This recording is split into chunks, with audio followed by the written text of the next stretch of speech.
आज हम अपना नया अध्याय दूसरा स्टार्ट करने वाले हैं। अम्ल, क्षारक व लवण, एसिड, बेस एंड सॉल्ट। सबसे पहले आते हैं अम्ल क्या होता है। तो ऐसे पदार्थ जो स्वाद में खट्टे होते हैं, इनका जो स्वाद होता है वो खट्टा होता है और ये नीले लिटमस पत्र को लाल कर देते हैं, वो अम्ल कहलाते हैं। अब नीला लिटमस को कैसे लाल करते हैं ये हम आगे देखेंगे। अभी आपको ये जानना है कि जो स्वाद में खट्टे होते हैं वो अम्ल कहलाते हैं। जैसे कि इमली में अम्ल होता है, ठीक है। सिरका हो गया, उसमें अम्ल होता है। तो जो चाउमीन में डलता है सिरका, उसमें अम्ल होता है, वो खट्टापन करने के लिए उसको डाला जाता है। तो ये सब अम्ल के उदाहरण हैं। तो और क्या क्या उदाहरण है, तो हाइड्रोक्लोरिक अम्ल HCl, सल्फ्यूरिक अम्ल H2SO4, नाइट्रिक अम्ल HNO3 आदि। अम्ल के क्या क्या प्रकार हैं, तो अम्ल दो प्रकार के होते हैं। पहला होता है प्राकृतिक अम्ल, दूसरा होता है खनिज अम्ल। प्राकृतिक अम्ल क्या होता है, तो वे अम्ल जिनमें प्राकृतिक स्रोत जैसे जंतुएं अथवा पादपों से प्राप्त किया जाता है। तो इनको कहाँ से प्राप्त किया जाता है, तो पादपों व जंतुओं से प्राप्त किया जाता है। तो इसको क्या कहते हैं, प्राकृतिक अम्ल कहते हैं। जैसे कि एसिटिक अम्ल, फॉर्मिक अम्ल, साइट्रिक अम्ल आदि। तो ये सारे वो हैं जो प्रकृति से पाए जाते हैं, पादप से, ठीक है। खनिज अम्ल, नेक्स्ट है खनिज अम्ल। वे अम्ल जिन्हें खनिजों से द्वारा प्राप्त किया जाता है, तो इनको लैब में बनाया जाता है, ये खनिज के द्वारा मिलते हैं, तो इन्हें कहा जाता है खनिज अम्ल। इसके उदाहरण क्या है, हाइड्रोक्लोरिक अम्ल, सल्फ्यूरिक अम्ल आदि, ठीक है। तो ये इसके उदाहरण है। अब हम देखेंगे कि क्या क्या ऐसे प्राकृतिक स्रोत हैं और उसके क्या क्या अम्ल के नाम हैं। जैसे संतरा या नींबू, इसमें कौन से अम्ल पाया जाता है, तो इसमें पाया जाता है साइट्रिक अम्ल। सिरका, ठीक है, जो मैं बताया था चाउमीन में डालते हैं, या अचार जो हम बनाते हैं, एक्चुअली अचार में हम सिरका ही डालते हैं, तो उसमें होता है एसिटिक अम्ल। इमली या अंगूर, उसमें होता है टैरटरिक अम्ल। दही या खट्टा दूध, इसमें होता है लैक्टिक अम्ल। जो लाल चींटियाँ डंक मारती है, फूल जाता है, वो किस वजह से होता है, तो उसमें होता है फॉर्मिक अम्ल। टमाटर, उसमें होता है ऑक्सोलिक अम्ल। सेब, उसमें होता है मैलिक अम्ल।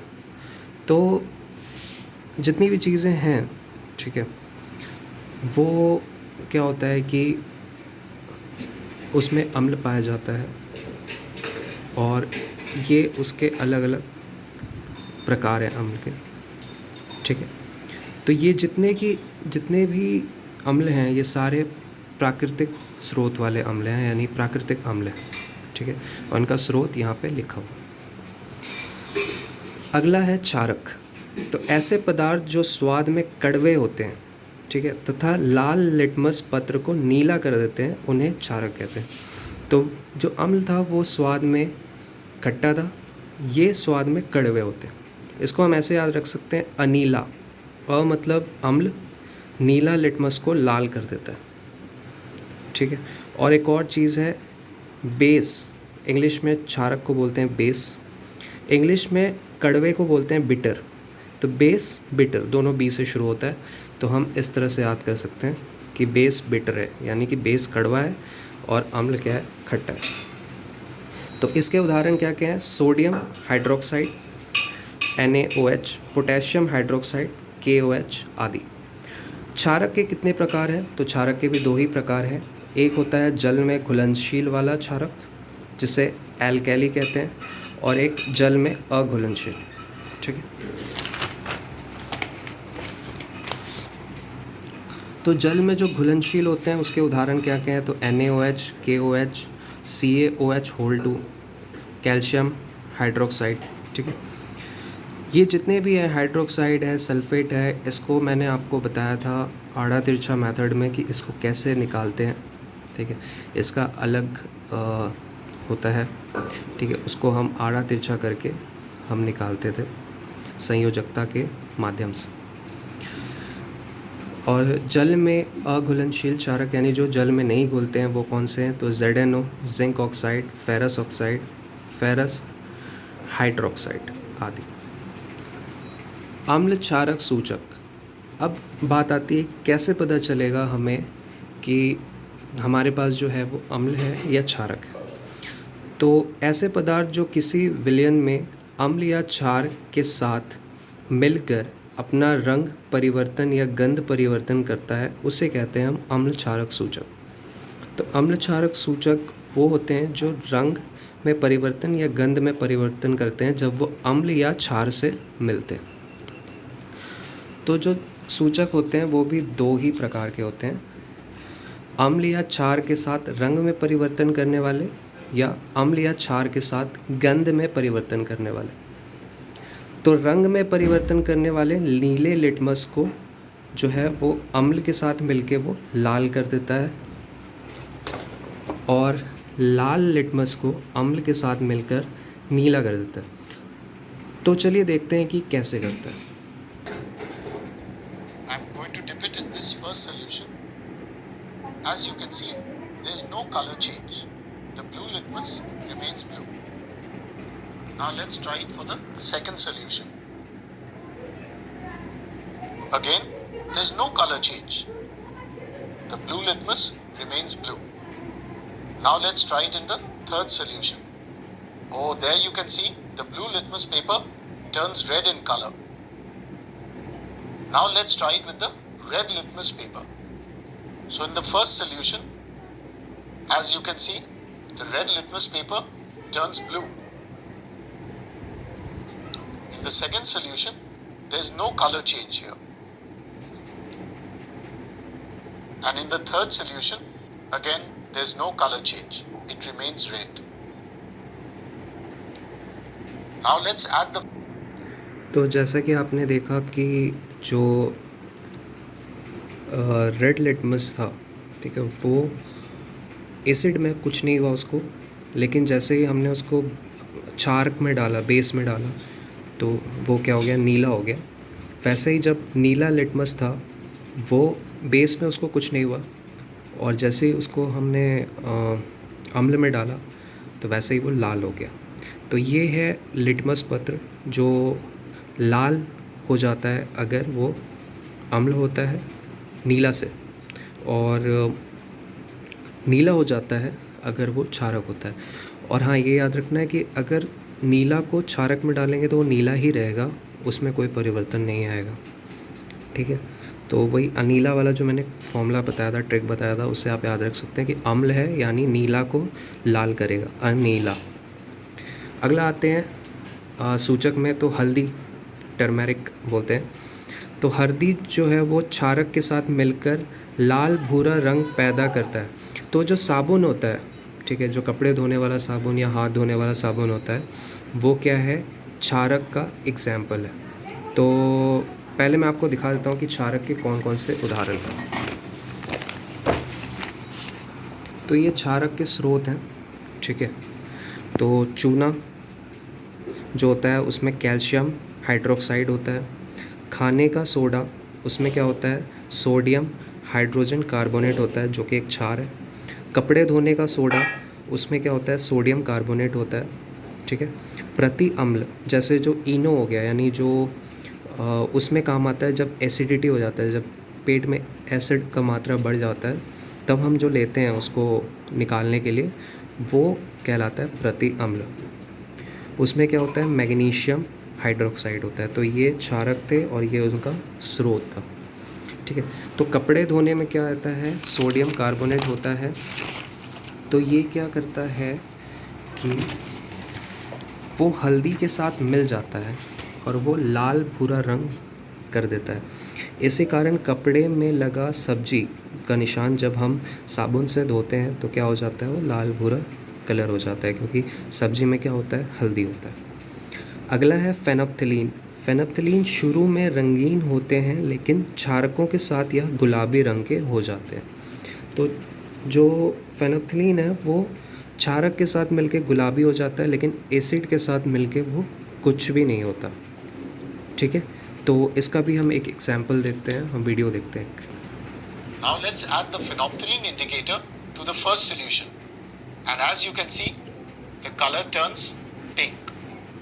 Now let's add this indicator to the second solution. As you can see, it remains colorless. Now let's add it to the third solution. Again, the solution remains colorless. तो आपने देखा फेनेप्थिलीन एक केमिकल है जो base है, क्षारक है, उसके साथ मिलके वो गुलाबी रंग का हो जा रहा है। लेकिन वो जो दूसरा वाला सॉल्यूशन था वो पानी था, यानी ना उसमें ना एसिड था ना वो बेस था, ठीक है, ना अम्ल था ना क्षारक था।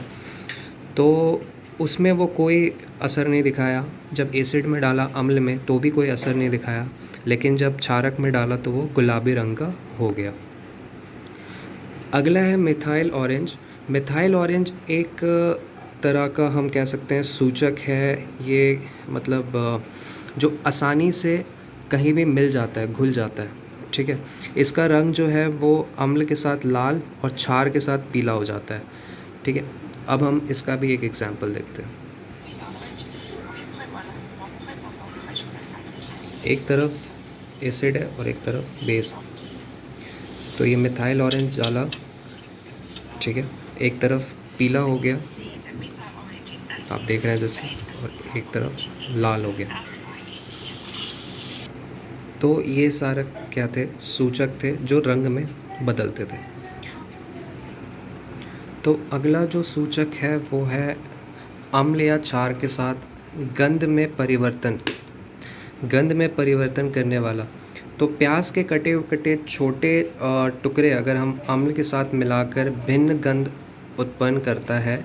इसके गंध के आधार पर अम्ल और क्षारक की उपस्थिति का पता चलता है।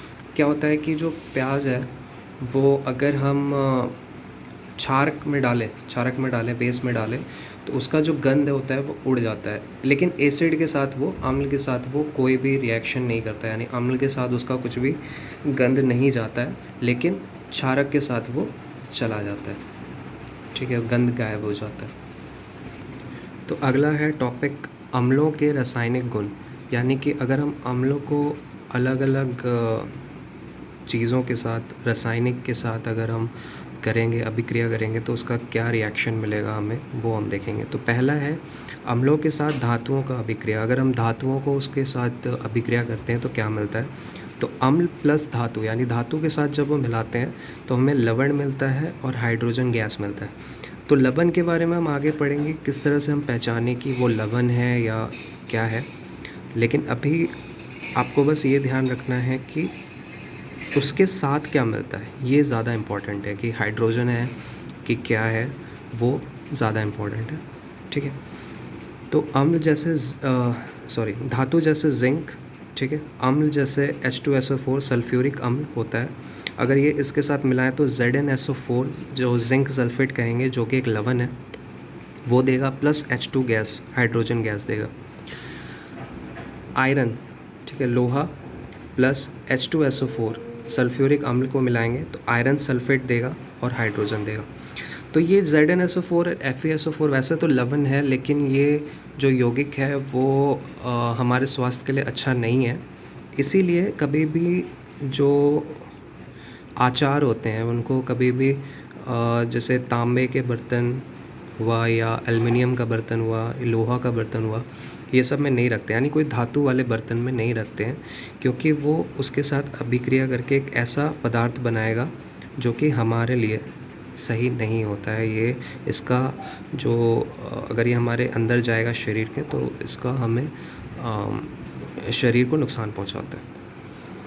अगला है धातु कार्बोनेट तथा बाइकार्बोनेट से अभिक्रिया। अब धातु के बारे में हमने ज़्यादा पढ़ा नहीं है, लेकिन मैंने आपको बताया था कि हाइड्रोजन को छोड़ के कोई भी ऐसा तत्व जिसके आखिरी में 1, 2, 3 इलेक्ट्रॉन रहेंगे, जिसके आखिरी कक्ष में 1, 2, 3 इलेक्ट्रॉन रहेंगे, वो सारे क्या होते हैं? धातु होते हैं, ठीक है। तो 1, 2, 3, अब जैसे सोडियम है, उसका होता है 11, ठीक है। तो 11 मतलब कि 2, 8 और 1, तो आखिरी में 1, यानी एक धातु। तो इस तरह से आपको याद रखना है कि 1, 2, 3 जिसके आखिरी में हो वो धातु, ठीक है। तो धातु का कार्बोनेट के साथ रिएक्शन प्लस अम्ल लवण देगा, कार्बन डाइऑक्साइड देगा और जल देगा। तो धातु कार्बोनेट Na2CO3, अगर आपको सोडियम कार्बोनेट बोले तो भी आपको निकालना आना चाहिए, क्योंकि मैंने आपको ये चीज़ आड़ा तिरछा मेथड में बताया है, आड़ा तिरछा पद्धति में, कि किस तरह कार्बोनेट या हाइड्रोजन कार्बोनेट या सल्फेट या कुछ भी हम निकाल सकते हैं अगर हमें उसका संयोजकता पता है तो। बाकी ये सब का मैंने आपको दे रखा है लिस्ट। Na2CO3 धातु कार्बोनेट को अगर हम अम्ल से मिलाएंगे, ठीक है, HCl से मिलाएंगे, अब दूसरा अम्ल होगा तो वो रिएक्शन नहीं दे सकता है कुछ भी, ठीक है। मतलब ये नहीं कि हर अम्ल के साथ वो अभिक्रिया करता है, पर हाँ ऑलमोस्ट सभी के साथ वो अभिक्रिया करता है। NaCl लवण, तो ये तो हम सब जानते हैं, जो घर में इस्तेमाल होता है लवण वो NaCl होता है, ठीक है, सोडियम क्लोराइड है। इसके साथ हमें क्या मिलेगा, CO2 कार्बन डाइऑक्साइड मिलेगा और जल मिलेगा। तो ये चीज़ आपको ध्यान रखना है कि क्या मिलेगा। आपको सवाल ऐसा आ सकता है कि कोई कार्बोनेट दिया होगा, ठीक है, धातु के साथ कोई कार्बोनेट दिया होगा, उसको अम्ल के साथ मिलाया होगा, एक लवण दे दिया होगा, प्लस क्या मिलेगा ये पूछ सकता है। तो आपको पता होना चाहिए कि अगर धातु कार्बोनेट है तो CO2 और H2O मिलेगा, और अगर सिर्फ धातु है तो हमें हाइड्रोजन गैस मिलेगा। अगला आता है अम्लों की धातु ऑक्साइड के साथ अभिक्रिया। तो धातु ऑक्साइड को अगर हम अम्ल के साथ मिलाएं तो लवण देगा प्लस जल देगा, ठीक है, इसमें सिर्फ जल मिलेगा। CuO plus HCl, CuCl2 plus H2O, Na2O plus HNO3 nitric acid जिसको बोलते हैं, NaNO3, ठीक है, प्लस H2। तो इसकी टेंशन नहीं लेनी कि कैसे पता चलेगा ये लवण है कि नहीं, वो मैं आपको जब हम लवण पढ़ेंगे, सॉल्ट पढ़ेंगे, तब मैं बताऊंगा। बस आपको ये ध्यान रखना है कि उसके साथ क्या मिल रहा है, बहुत ज़्यादा इंपॉर्टेंट है। अम्लों की धातु सल्फाइड से अभिक्रिया, अगर हम सल्फाइड के साथ करेंगे तो क्या होगा, तो FeS, ठीक है, आयरन सल्फाइड को अगर हम H2SO4 के साथ डालते हैं तो FeSO4 आयरन सल्फेट मिलता है, जो कि एक लवण है, प्लस H2S हाइड्रोजन सल्फाइड। तो हाइड्रोजन सल्फाइड ये मिलेगा, ये ध्यान रखना है। तो कभी भी अम्ल के साथ धातु सल्फाइड देंगे तो हमें हाइड्रोजन सल्फाइड मिलेगा। तो इस तरह से आगे और भी अभिक्रिया है, क्षारक के साथ अभिक्रिया है वो बचा हुआ है, और एक बहुत इम्पॉर्टेंट अभिक्रिया है, ठीक है, जिससे हमें देखेंगे क्या क्या मिलेगा, ठीक है। जब हम एसिड को यानी अम्ल को और क्षारक को मिलाएंगे तो क्या मिलेगा वो हम देखेंगे, ठीक है। और यहाँ तक किसी को अगर डाउट है तो आप पूछ सकते हैं मेरे से, और मैं इसके क्वेश्चन जो है वो आपको सेंड कर दूँगा, और आप एक और बार रिवीजन कीजिए इसको, कहीं दिक्कत आता है तो पूछिए। Thank you.